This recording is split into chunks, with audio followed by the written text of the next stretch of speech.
Boa tarde, bem-vindos e bem-vindas ao programa E Agora José, para quem acredita no poder das redes.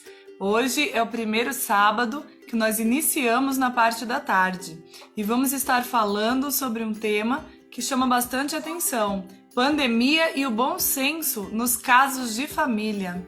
Seja bem-vinda, Helena, Maiara, Rogério. Gente, nós vamos receber hoje o Carlos Bair, presidente da Anfipa, que é a Associação Nacional em Defesa dos Filhos pela Igualdade Parental. Estaremos falando sobre este momento que estamos vivendo da pandemia, um momento em que tantas liminares estão sendo concedidas para que pais não possam conviver com seus filhos, pais separados, né? Usando o termo visita para fundamentado de que este é o bem maior da criança. Então, hoje ele virá, né, trazendo um pouquinho mais. A última vez que estivemos juntos foi sábado passado e houve um debate bem caloroso e que trouxe muito conhecimento, muita contribuição para a gente. Aloísio, seja bem-vindo, Aloísio. E aí nós estaremos avaliando, né, tanto a questão jurídica, avaliando a questão sistêmica e estaremos também trazendo um pouco da experiência do Carlos Bair, né? Uma experiência já de longos anos dentro deste movimento de defesa pelos parentes, né, alienados, não só pais, mas também mães. Deixa eu chamar ele aqui. Rogério, seja bem-vindo, Rogério. Olá, doutora Vanessa, bom dia. Boa tarde, olha, estamos acostumados com bom dia, né? Boa tarde. Sábado, sabe, eu acordo um pouco mais tarde aqui em casa. Tudo bem, daí? Graças a Deus, e com você, tudo bem? Tudo bem, seja muito bem-vindo no dia de hoje. Nós vamos falar sobre um assunto de grande importância, né? Que é esse momento de pandemia, os casos de família e o bom senso, né? Como utilizar e que precisamos refletir e que precisamos trazer em consideração para encontrar realmente o melhor caminho para a família. Exatamente, doutora Vanessa. É interessante que até pesquisei um pouco, né? Aprofundar um pouco mais sobre o bom senso, né? Porque muitas pessoas confundem bom senso e senso comum, são coisas bem análogas, né? E o bom senso, ele está muito além da capacidade de distinguir o que é certo e o que é errado, né? Ele vai muito além disso, né? Aquela capacidade intuitiva de você decidir fazer a coisa certa, né? Então, é diferente do senso comum, né? E eu acho que quando você fala sobre direito de família, falar sobre senso comum ou bom senso, você esbarra em várias questões éticas, né? Inclusive, eu lendo um pouquinho mais, Aristóteles, né, um dos filósofos gregos bem conhecidos, ele fala que o bom senso é o elemento central, o elemento principal, né, da ética, né? Então, e falar sobre ética em direito de família, né?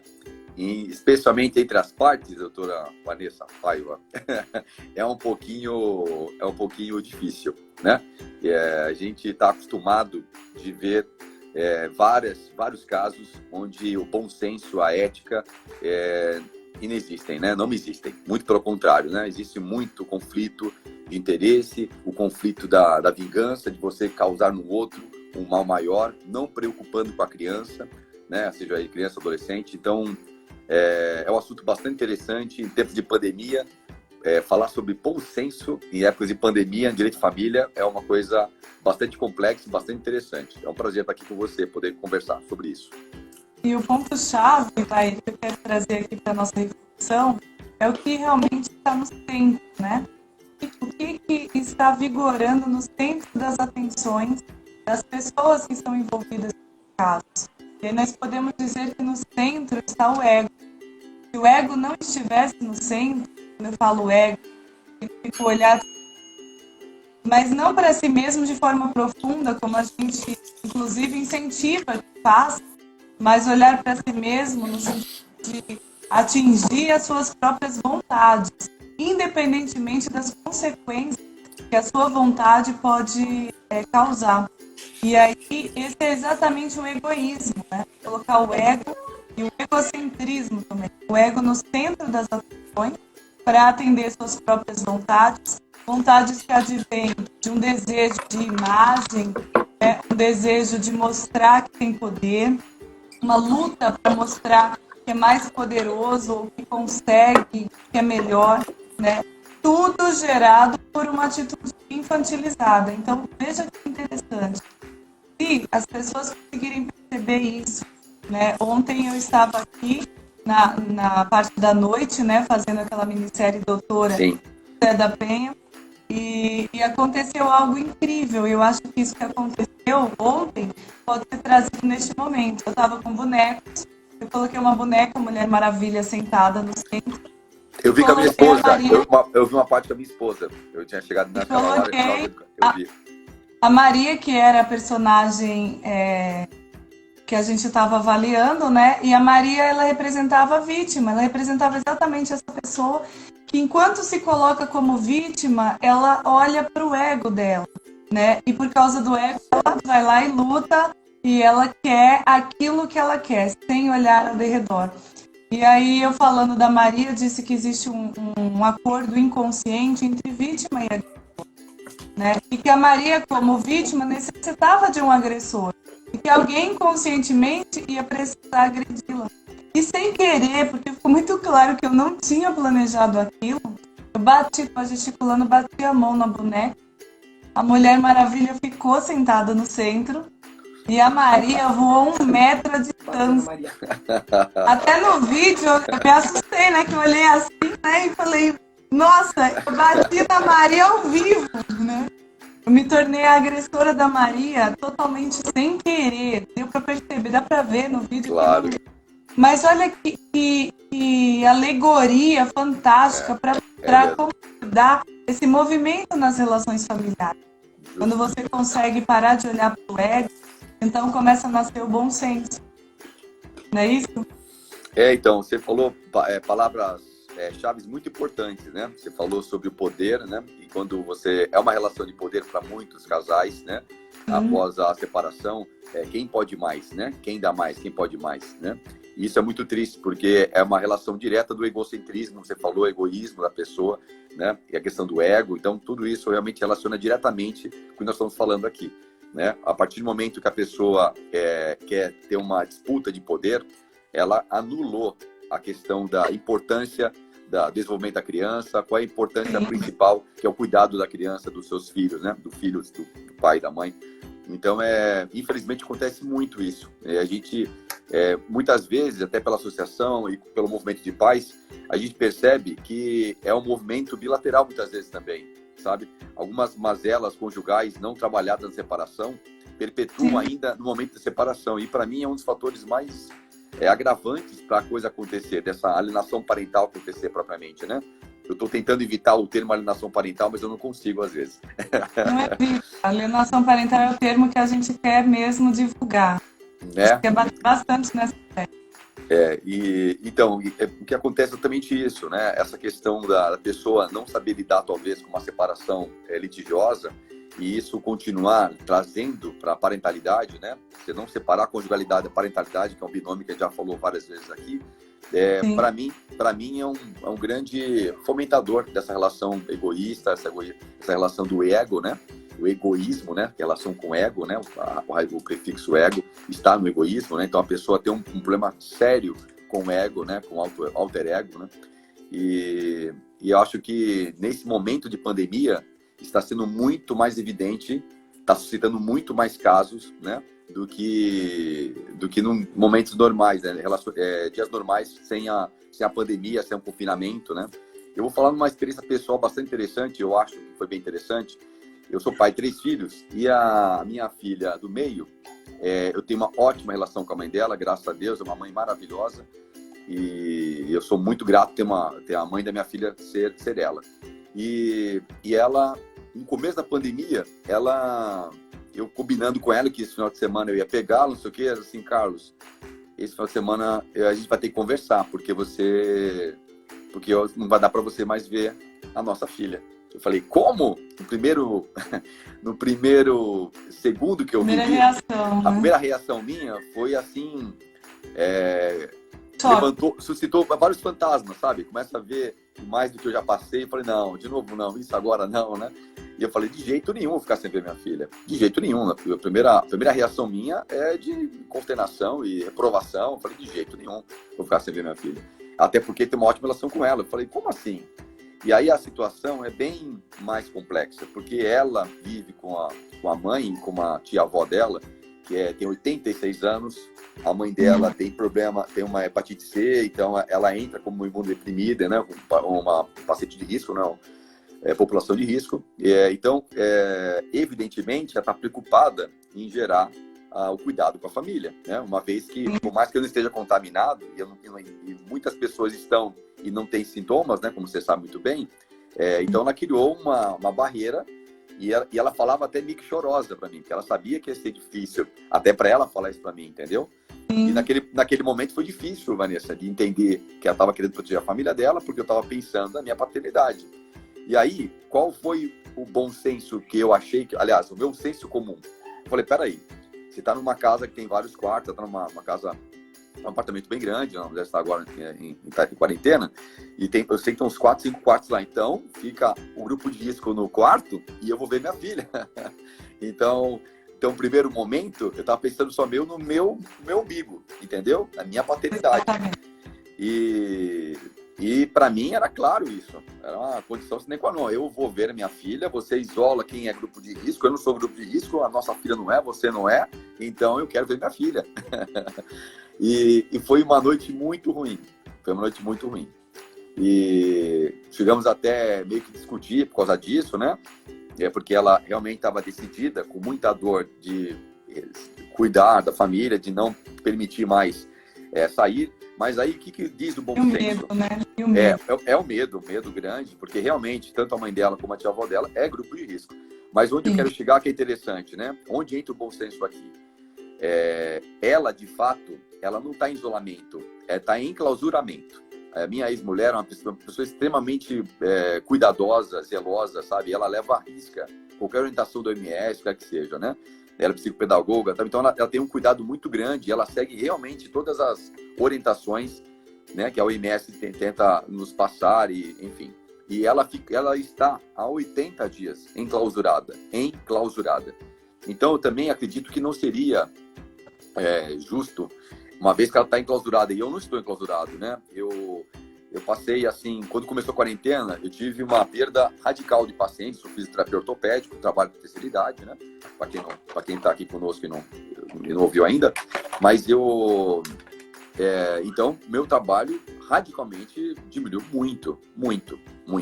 Então, a primeira semana eu fiquei sem atendimento. Aí na segunda semana apareceu um. Enfim, agora eu estou com poucos pacientes, muito poucos pacientes ainda. Mas, ou seja, eu sempre tentei manter uma atividade, então eu não estava em casa enclausurado como ela.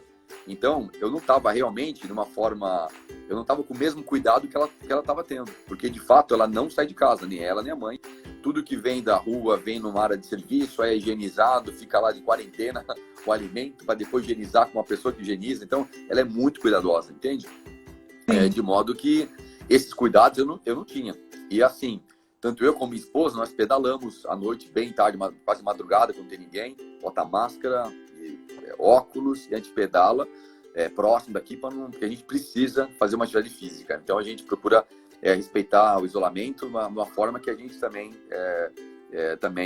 nos respeite a nossa saúde também, que é fundamental, né?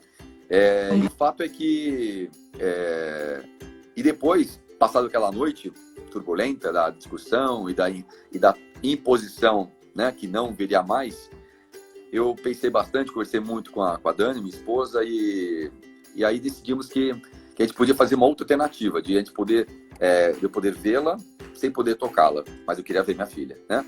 E aí conversamos, tal, e isso aconteceu. Então aí isso, mais de uma vez, inclusive, eu estive lá, eu subi o elevador, aí tem um hallzinho assim da sala de estar, né?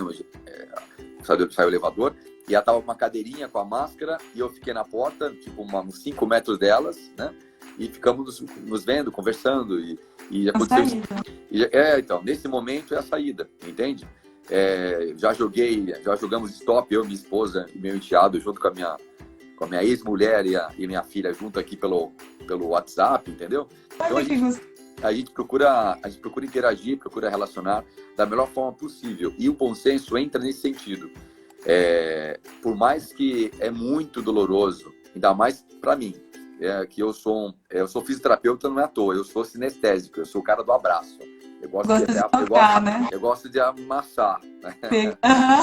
E aí, como é que eu vou segurar a onda e não beijar minha filha, né? Não beijar, não cheirar, o cheiro dos meus filhos é maravilhoso.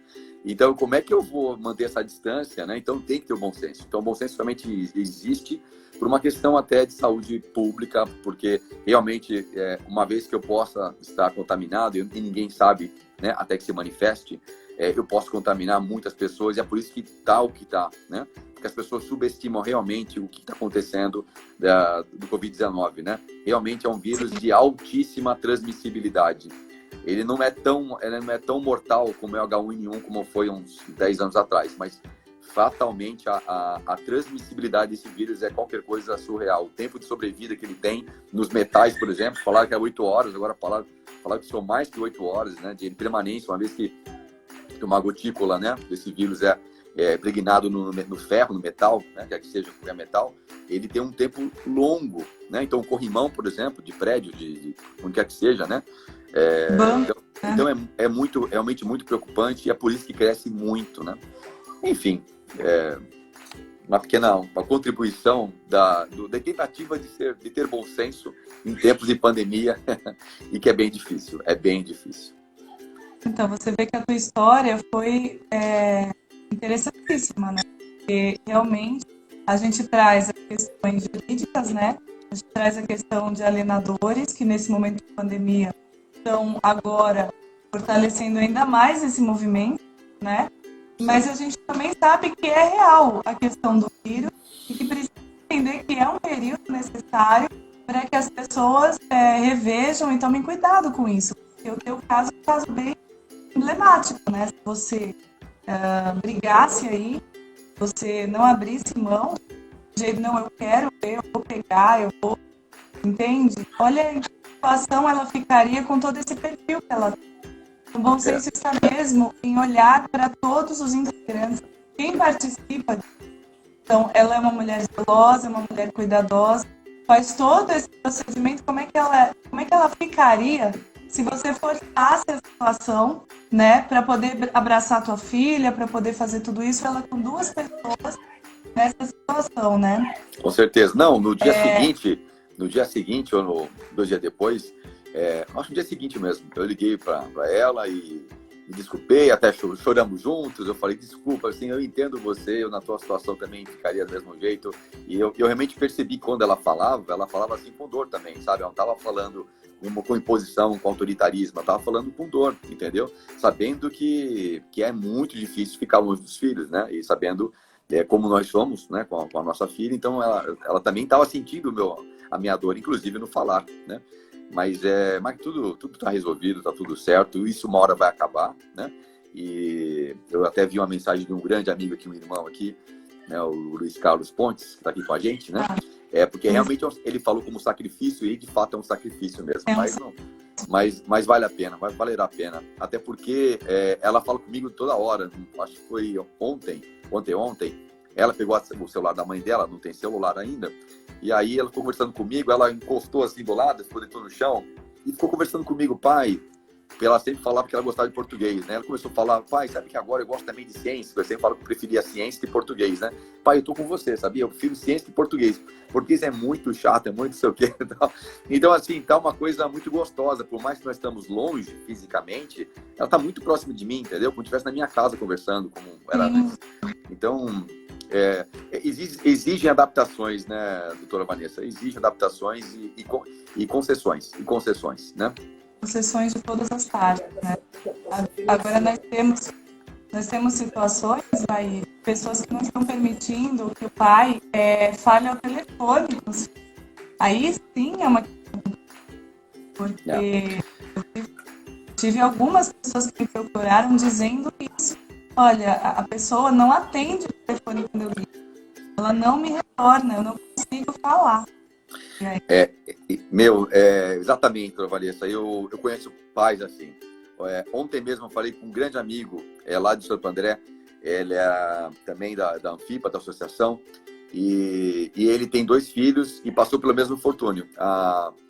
Aparece que uma das parentes da mãe pegou Covid, não sei se foi avô, avó, enfim. E ele está trabalhando em casa, ele trabalha home office, ele trabalha um computador em casa, ou seja, ele está isolado. E por conta do parente que pegou, ela ficou mais temerosa e proibiu a visitação. E os meninos, é um menino e uma menina, um casal, e as crianças cessaram o contato. Eles têm celulares, tirou o celular das crianças e pediu o pai falar. Ele está um mês, sei lá, tempo sem falar com os filhos, o celular. Então, no celular, é isso? Tem muitos casos assim. Isso é desumano. Isso é desumano. Isso para mim já é desumano. Exatamente. No celular hoje, a gente tem até a possibilidade de falar por vídeo, né? Então, que você não toque, mas você está vendo, né? A economia da pessoa, você consegue conversar, olhar para ela, sentir como ela está, mas através do vídeo, né? Quando não tem nem a possibilidade disso, aí realmente a situação fica complicada, né? Sim. E a Daniela, ela trouxe uma questão aqui bastante importante, que é também a parte financeira, né? Bom senso e adaptação financeira nesse.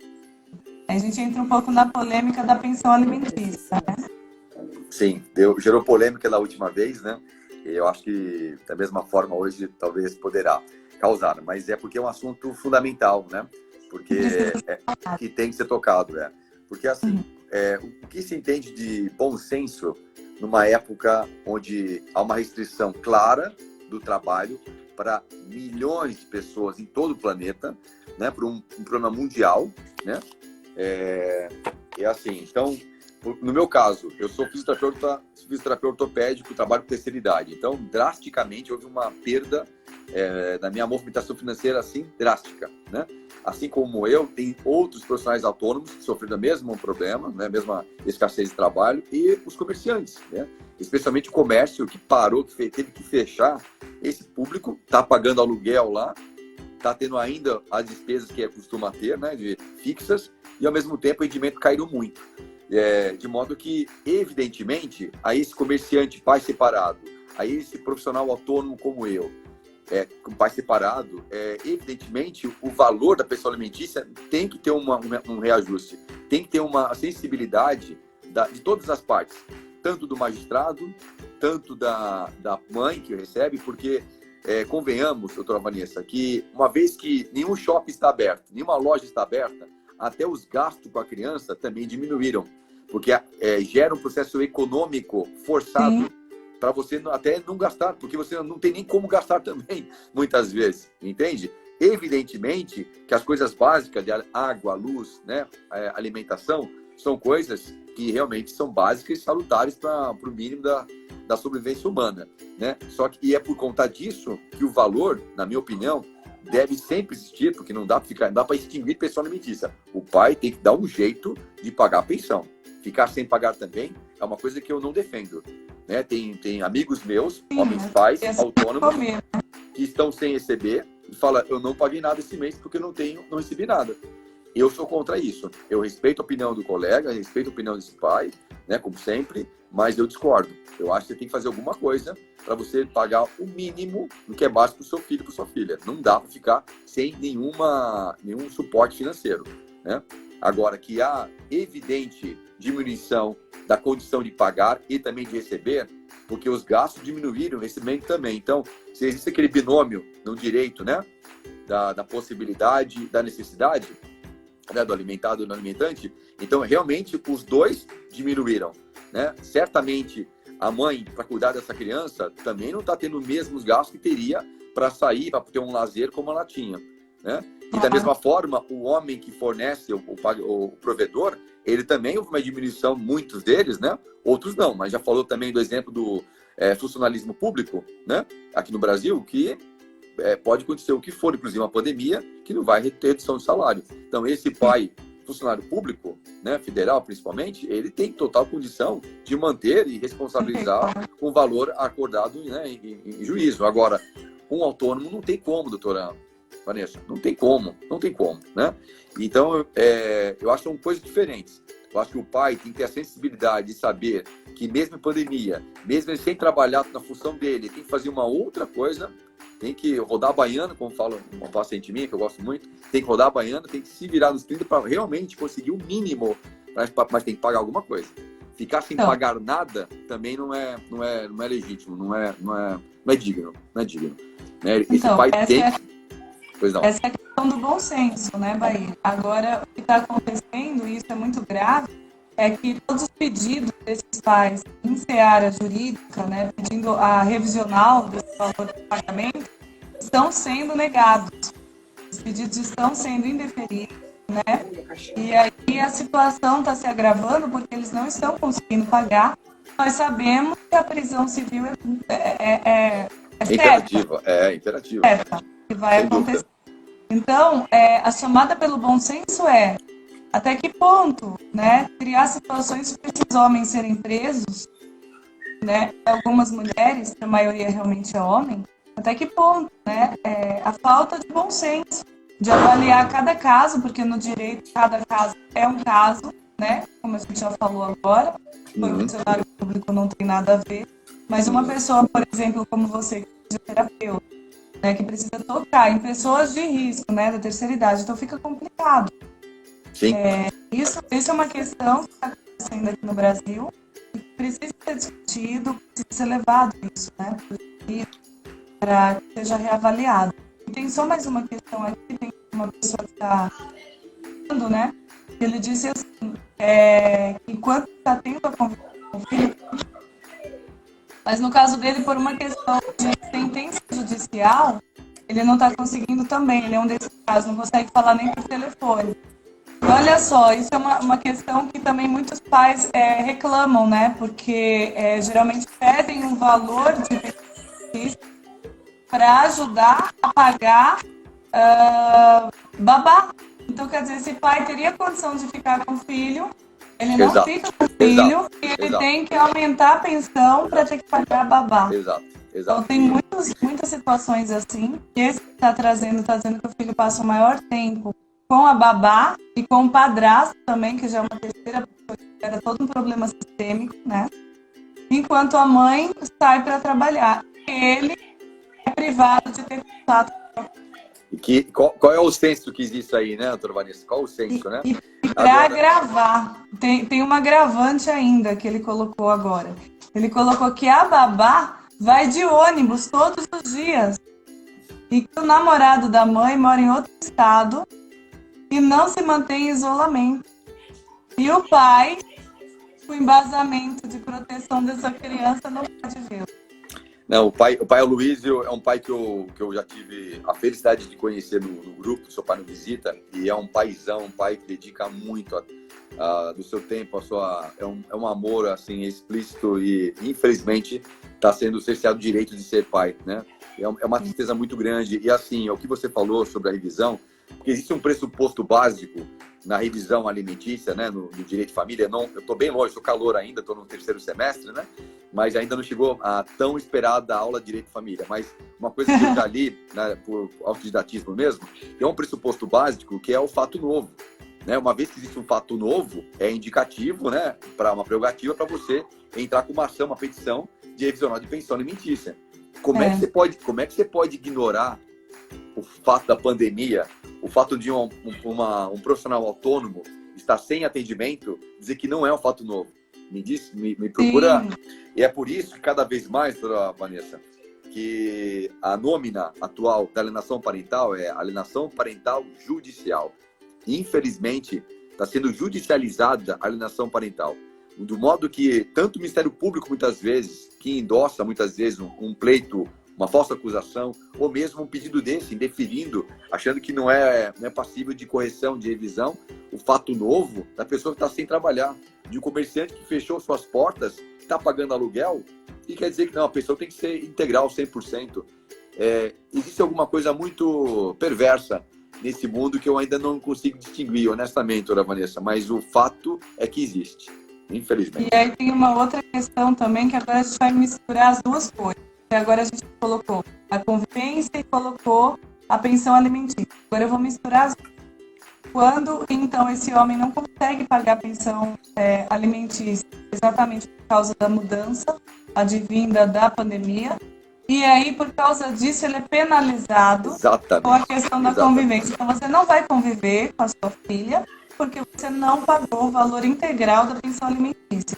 Sua revisional foi indeferida pelo juiz, então se vira, né? Como aconteceu um debate aí outra vez com a gente, né? Vai fazer Uber, né? Vai fazer qualquer coisa, se vira, mantém o valor da revisional, o valor que é, porque senão você não vai poder nem falar por telefone. Você não pagou pelo direito de falar. É verdade, é verdade. Esse procedimento, né, da moeda de barganha, da criança entrar com moeda de barganha numa disputa de pensão alimentícia, isso é uma prática, eu acho que é já de muitas décadas, né? Tem literatura disso, assim, há muita literatura tratando esse assunto, né, da criança tratado com moeda de troca, né? Se você quer ver mais vezes, você paga X. Você não pode pagar X, então você vê menos vezes. Então, isso é uma coisa que existe até nas combinações, né, da nova composição após separação da paternidade. E, principalmente na pandemia, quando há uma mudança radical, né, do orçamento financeiro da família, e o pai tenta conversar, levar a situação para a mãe, fala, olha, esse mês eu não consigo. Veja, como ninguém sabe quando vai acabar a pandemia, eu vejo meus pais, amigos que eu conheço, pais que são como eu, querem ser pais. Não é pai que abandonou o filho, que está querendo, sabe? Não é esse tipo de... Já falei em outras lives. E ratifico mais uma vez. Eu estou junto, do lado de pais que querem ser pais.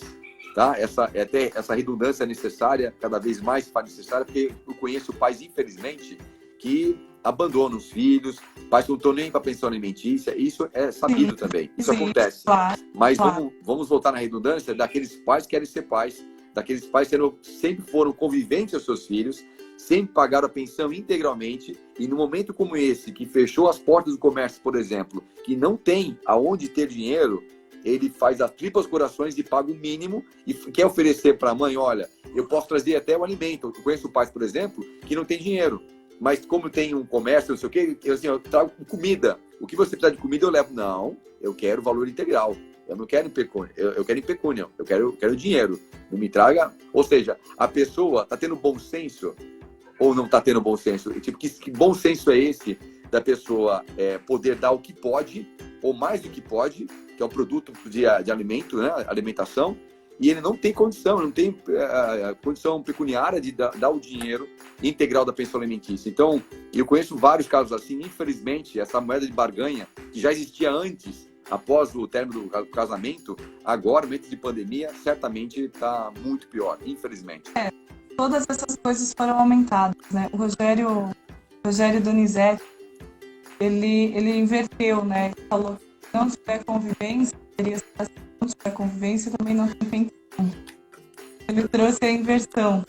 Então, se não tiver pensão, não tem convivência. Ele falou, então, se não tiver convivência, não tem pensão.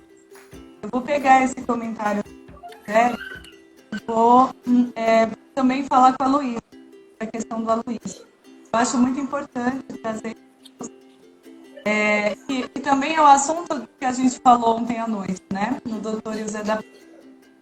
Por amor, essas mulheres, as mulheres que lutaram por essa lei, por essa situação, eu trago a Maria da Penha, foi amor mesmo, elas acreditavam, né, na bandeira que elas carregavam, que era uma bandeira de igualdade de gênero, era uma bandeira para proteger mulheres que eram realmente tratadas de uma maneira violenta, agressiva. Então, Bair, o que aconteceu? Essa força, né, da injustiça, lutando por justiça, elas perderam exatamente esse liame, que é o liame do bom senso. E elas inverteram o polo. Então, enquanto elas eram vítimas, né, e o homem era o agressor, elas se tornaram agressoras e o homem vítima. fazer esse movimento contrário só vai ficar sempre gerando mais problemas. Então, trazendo isso como algo, uma possibilidade para o Aloysio. Quando esse tipo de coisa acontece, né, nós estamos falando bastante disso, tá aqui a doutora, a advogada lá do Rio de Janeiro, né, a doutora Marília está aí assistindo conosco. O que acontece? Existe um processo inconsciente por trás de tudo isso. Existe um sistema familiar, existe um padrão mental, existe uma crença e isso influencia a atitude das pessoas. Então, por exemplo, essa sua conversa com a ex-mulher, você sabe que isso não é uma conduta dela, né? Você sabe que ela, inclusive, ela participa da brincadeira com você, com a sua atual esposa. Então, não é uma conduta dela. Existe esse movimento de conduta. E quando você olha para uma pessoa que faz isso, né? Como essa história que o Aloysio está trazendo para a gente, né? E eu agradeço profundamente, Aloysio, a sua confiança e a sua contribuição, né? De se expor, inclusive. O que acontece nesse caso? Geralmente, essa mulher, se você olhar para o sistema familiar dela, ela já vem de um sistema agressivo, que já teve alienação antes. Provavelmente ela já tem algum problema com mãe ou pai, você entende? Isso é 100% Bahia, é 100%. Por isso que esse caso diminuído 94% depois que entrou a visão sistêmica, de você enxergar o porquê que tudo isso acontece, e aí eu volto ao início da conversa.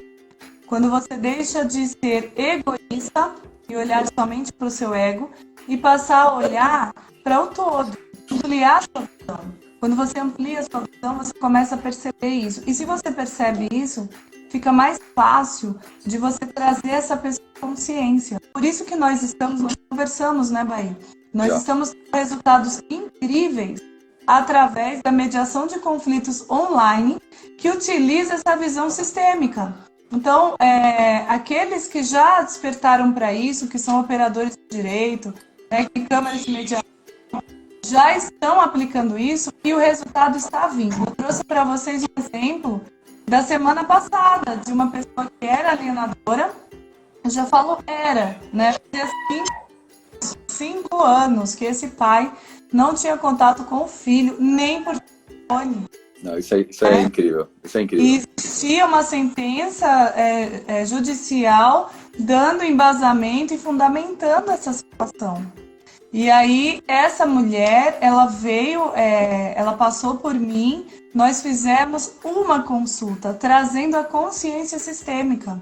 Eu contei para você, Bair, que no final da consulta, ela ainda disse que tudo que o pai pediu, ela queria pedir para que fosse cumprido, para que tirasse o processo. E olha, eu vou te falar, o menino, o rapaz, ele já é um rapazinho, né, um adolescente, ele foi para casa do pai. Vocês conseguem imaginar? Depois de 5 anos. Que pena que eu não queria ver. Eu queria estar lá para ver o reencontro. Sabe? Ele foi pro pai dele, gente. Então, isso é uma transformação também na vida da alienadora. Porque ela estava tão vinculada a esse filho que ela também não conseguia ir adiante para a própria vida. Porque a pessoa até se relaciona com outra pessoa, mas não é feliz. Não é porque existe algo lá atrás que não foi resolvido. E por falta de resolução entre o relacionamento, nós já falamos sobre isso, né? Por causa de falta de resolução do relacionamento conjugal, o filho vai ser utilizado como moeda de troca, como objeto. Ninguém olha para a criança. Então, o olhar sistêmico é o olhar para o todo. Não adianta a gente falar, olha, se não tiver convivência, eu não vou pagar a pensão. Mas quem não está recebendo a pensão? São os filhos. Os filhos não estão recebendo a pensão, não é verdade? É verdade. Então, essa visão, que é o que a gente está batendo muito na tecla, de olhar e de poder mostrar para o outro, traz a possibilidade, a partir do momento da consciência, de uma solução. E assim, Aloysio, essa solução, quando ela chega, o juiz não pode mais fazer nada, porque houve um acordo entre as partes. Então, é um acordo extrajudicial que tem força. Né? A ação do advogado é simplesmente pedir para o juiz a homologação e a extinção do processo sem resolução do mérito por força de acordo extrajudicial. Isso está acontecendo, então existe uma esperança. A Luísa colocou aqui, deixa eu ver o que a Luísa colocou. Decidida por um juiz, filhinho de papai que passou 30... ele tá trazendo um pouco da história da pessoa, mas enfim, ele tá confirmando o que eu acabei de falar. Entende? Ele confirma a situação da pessoa. Então você vê que realmente é sistêmico, né? E o juiz também é sistêmico. Estamos falando. Sim. Dentro dessa visão sistêmica, doutora Vanessa, uma coisa chama a atenção, assim. Eu conheci vários casos onde eu conheci o pai da alienadora, né? E não é coincidência. E de duas alienadoras que eu conheço muito, assim, eu conheci o pai, era um pai muito ausente. Vivia viajando, nunca estava em casa, então uma figura bastante ausente na família. E outra era bem presente, mas de forma muito negativa. Abusava da própria filha. Enfim, tem histórias enormes de abuso sexual, não é abuso físico de outra forma, tortura psicológica. Não, tem abuso sexual, Bahia, tem todos os outros abusos também. É evidente. Chega no abuso sexual, já teve abuso psicológico, moral, todo o restante de abuso que você imagina. Por conseguinte, a visão que essa pessoa tinha do homem era bastante pejorativamente ruim, sabe? Era muito ruim. Ela tinha vários conflitos e eu conheço até de meios familiares onde tinha uma figura dessa, masculina, abusadora, onde a maioria das mulheres eram homossexuais, ficaram homossexuais. E aí tem uma razão por isso, né? Fica até muito claro depois que você entende um pouquinho dessa visão sistêmica que você nos passa, né? Faz muito sentido, né? E tem uma certa... Porque a questão da misandria, misoginia, tem muito a ver com isso também, né? Se for buscar a raiz da misoginia, da misandria, tanto da versão da mulher quanto do homem, né? Pelo sexo oposto, a gente vê que a raiz talvez seja por aí, por abuso infantil, né? Quando no momento que era criança, que não podia se manifestar, sofreu um abuso, ficou aquilo com ele, e quando manifesta na fase adulta, manifesta com aversão e verdadeira ojeriza muitas vezes, né? Isso é muito claro, isso é muito claro para mim. Ficou reprimido, né? E nós tivemos aqui duas pessoas, né, profissionais já bem sedimentados e conhecidos, que trouxeram, né, a história da criança ferida, porque é a criança ferida que faz um adulto egoísta, né? São as dores da criança ferida, traumas da criança ferida, né? Então isso foi trazido com bastante força, né? E tem uma questão bem interessante aí. Eu percebi de todos os contatos e experiências que eu já tive, e assim, eu não sei quantos, foram muitos, porque passei minha vida só fazendo isso, né? Então, não tenho quantidade de casos que já passaram, mas eu posso te falar o seguinte, que é uma coisa bem interessante. Eu vou ilustrar. Opa, adoro isso. Adoro essa parte. Você gosta, né? Eu vou ilustrar esse caso. Aqui nós temos um homem, né? E nós temos uma mulher. Essa mulher, então, eu vou colocar que ela é uma mulher que optou, né, por ter um relacionamento homoafetivo. Outra mulher. Aqui já se separaram e já tem um filho. Tudo bem? Ok. Separaram e ela resolveu agora ter relacionamento com uma filha. O que eu quero te falar é o seguinte, essa mulher que é alienadora, isso deixa o filho ter contato com o pai, né? O filho até que atrás, não deixa mesmo ter contato com o pai. Essa mulher, quando eu falo para olhar o sistema dela, você vai perceber, eu vou trazer esse caso de um pai abusador. Teve abuso sexual. O que acontece com ela? Ela começa um movimento de raiva, a referência do masculino é ruim, e ela tem raiva do pai por tudo que aconteceu. Mesmo assim, ela seguiu em frente, chegou a casar, chegou a ter filho, mas ela trouxe todo esse problema, porque é assim que funciona, tá? Como é que funciona, gente? Quando você não consegue resolver a sua situação com a família de origem, você não vai para a vida. O que eu quero dizer com isso? Você não vai construir nada. Você pode casar, você pode ter uma profissão, você pode se esforçar, mas você não vai ser feliz, sempre vai ter um vazio, você não vai se aprofundar em nada e certamente a empresa vai falir, o casamento vai acabar. Por quê? Porque você não consegue ir adiante olhando para trás. O seu olhar está naquela dor, você parou. Entende? É que nem aquela questão que a gente estava falando do nosso corpo. Existem partes do nosso corpo, aí agora estou falando com fisioterapeuta, como eu me arrisco na minha vida. Existem partes do nosso corpo que ficam nódulos, né? Ficam um acúmulo de energia. Então, por quê? Porque foi tanta tensão, tanta emoção, tanto medo, é que vai marcando o seu corpo. E o seu corpo fica como um grande livro onde está escrita a tua história.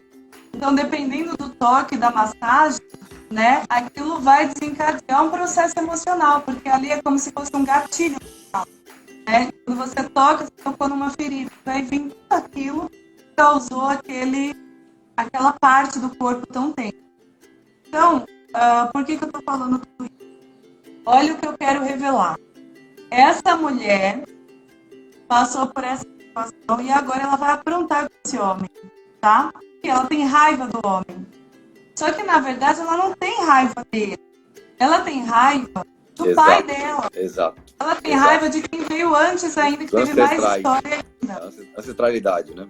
Exato. Isso, dos antepassados. A raiva dela é essa. Só que tem um detalhe, Bahia. Esta mulher, metade dela é a mãe dela. E a outra metade? Do pai. Pai. Então, nela habita o pai, em todos os sentidos. Habita através do sangue, habita através da programação, entende? Habita nela o pai. E se metade dela é o pai, no fundo, Bahia, ela ama esse pai. Eu sei.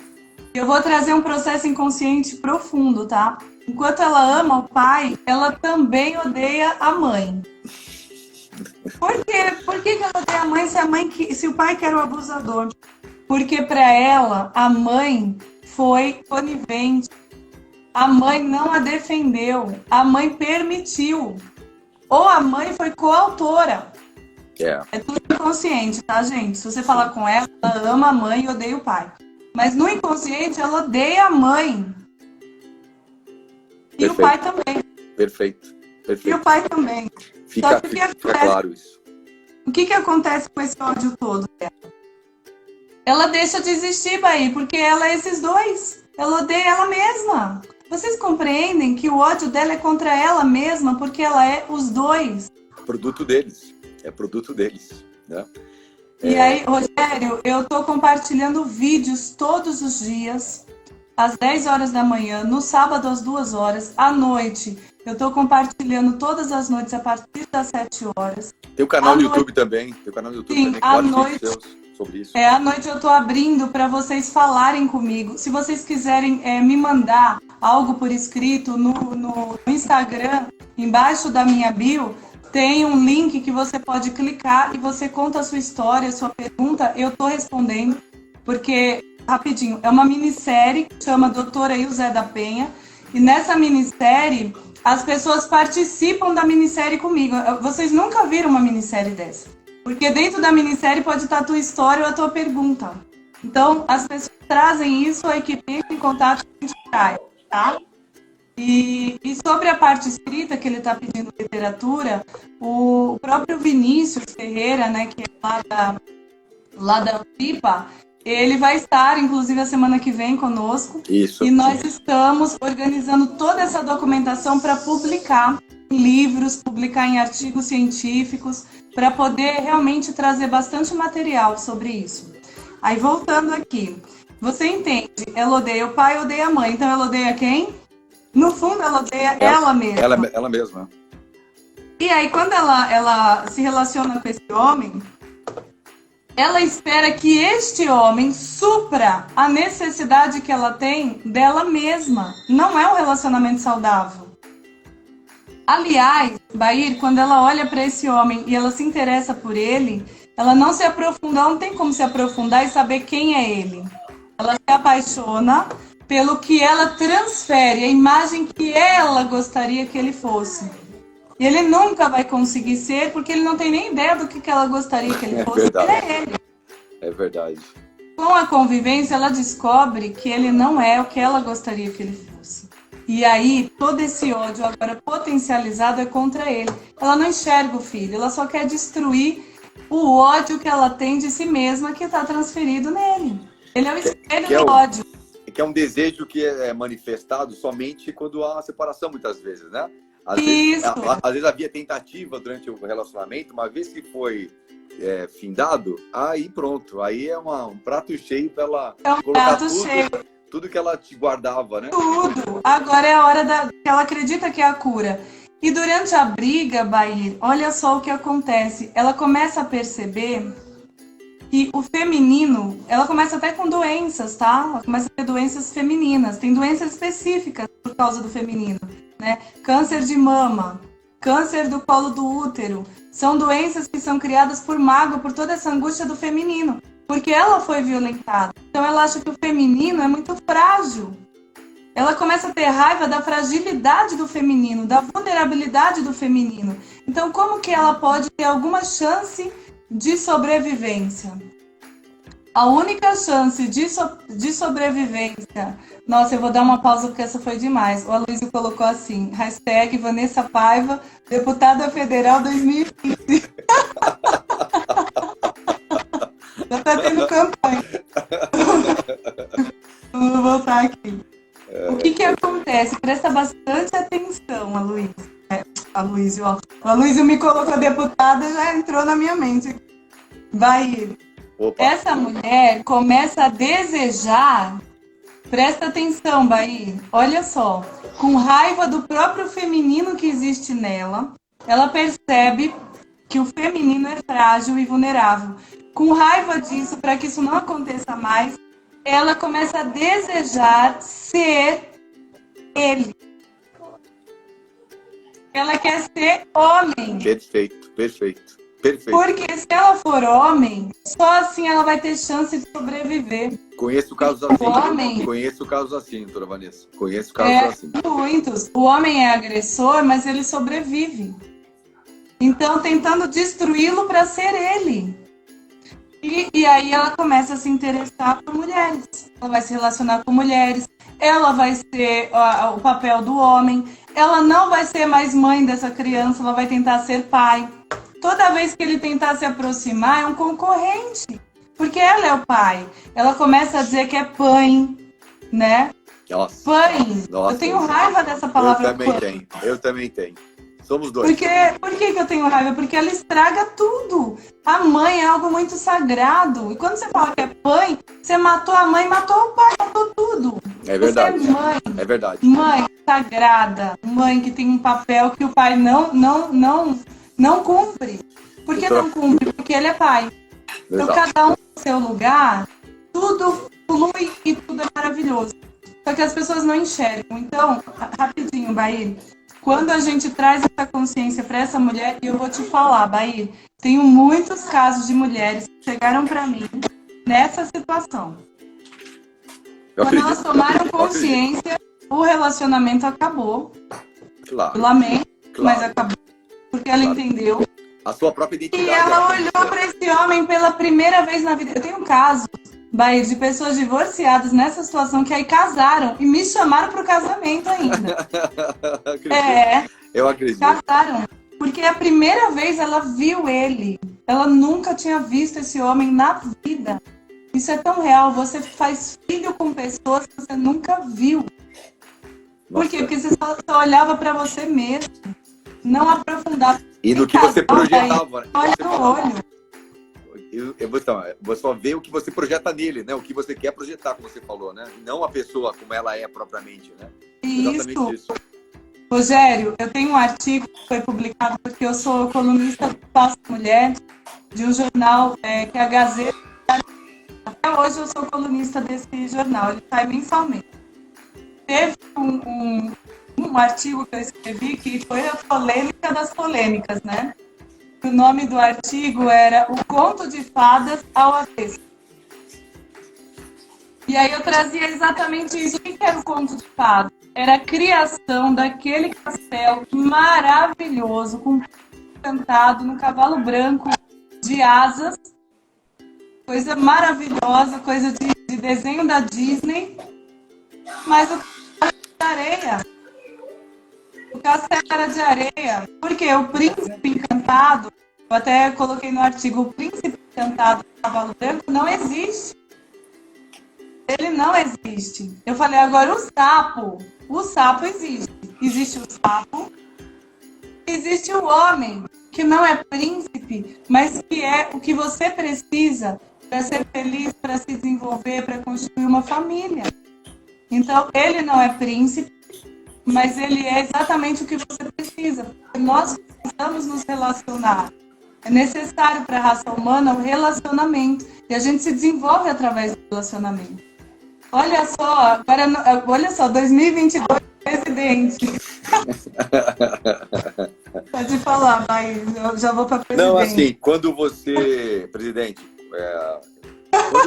quando você fala essa analogia que você fez, essa relação sistêmica, né, desse arquétipo que você acabou de compor aí, não tem como não lembrar, infelizmente, do que aconteceu ano passado com o caso do Juan, do menino Juan. E eu acabei sabendo através do movimento que o pai do menino Juan era um pai que iria ser presente, a mãe sumiu para outro estado, outra região do país, né? Eles estavam numa região, não sei qual, era interior de algum estado da região sudeste, foi para Mato Grosso, acho que é Mato Grosso, ou Goiás, não recordo agora qual o lugar que a mãe acabou indo, casou com uma outra mulher e assim, peço desculpas a todos os nossos ouvintes que estão vendo agora ou no tempo que for virar canal, mas os traços de crueldade foram assim, não compreendidos para a grande maioria, mas quando você tem um pouquinho da visão sistêmica, você começa a entender. Ela cortou os órgãos do menino, do próprio filho, antes de queimar o menino vivo. É um caso que aconteceu aqui no Brasil, mas infelizmente não tem a mesma repercussão que talvez outras coisas que também são importantes tenham a mesma repercussão. E essa é a minha crítica contumaz em relação à divulgação, à informação da alienação parental no Brasil, que é uma coisa muito séria que está matando crianças. E o caso do Juan é um caso assim, emblemático, porque foi a própria mãe com amante e um pai queria ser pai sem saber onde estava a mãe, ele atrás da justiça. A justiça, nós sabemos como é que é, muitas vezes é morosa, não gosto de generalizar, não gosto de dar um sempre, nunca, mas muitas vezes ela é morosa sim. E aí essa letargia do judiciário muitas vezes levou, inclusive, da morte do Juan, que foi uma coisa que machucou todo mundo que pôde conhecer um pouco mais da história dessa criança, né? É muito triste, mas aí você entende na visão sistêmica o porquê a mãe, antes de matar o próprio filho, ela cortou o órgão genital do menino, porque o homem era ela, né? Também, e o homem era ela. Tremendo do masculino, exato, perfeito. Eu vou te falar, você trouxe uma história trágica de uma morte emblemática, mas agora eu vou estender que na alienação parental todas essas mães estão matando seus filhos. Não matam como ela matou o Juan, mas matam de várias outras maneiras.